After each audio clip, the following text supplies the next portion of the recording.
এই ধরনের প্রশ্ন আমরা প্রায় দেখতে পাই।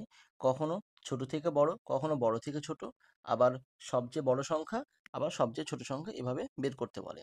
এখানে বলেছে নিচের সংখ্যাগুলির মধ্যে সবচেয়ে বড় সংখ্যা হলো, অর্থাৎ এই যে 4টি সংখ্যা আছে এর মধ্যে সবচেয়ে বড় সংখ্যা কি? তো তাহলে এক্ষেত্রে আমরা কি ইউজ করব? সূচকের এই কনসেপ্টটা, এক্স একটা নাম্বার, তার এক্স কে বলা হয় বেস আর এ কে বলা হয় পাওয়ার। ওকে, তার পাওয়ার যদি আবার বি হয় তাহলে আমরা লিখতে পারি x to the power a into B.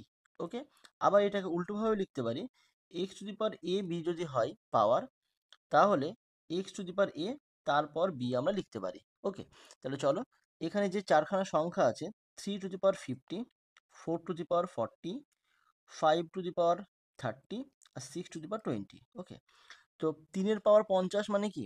এখানে আমরা পাওয়ারটাকে সমান করব। ওকে, কারণ সবগুলো 10-এর গুণফল। তাহলে 3 এর পাওয়ার 50, অর্থাৎ 3 এর পাওয়ার 5 × 10 মানে 5, তার পাওয়ার 10 লিখতে পারি, তার মানে কি? এটা হচ্ছে 243, 81 আর 3 243, তার পাওয়ার 10। একইভাবে 4 এর পাওয়ার 4, তার পাওয়ার 10, তার মানে কি? 256। কিভাবে হয়? 4টে 4 যদি গুণ করি আমরা, তাহলে কি হচ্ছে? 4 × 4 = 16 আর 4 × 4 = 16, 16-র পাওয়ার হচ্ছে 16 স্কোয়ার মানে 256, তার পাওয়ার 10।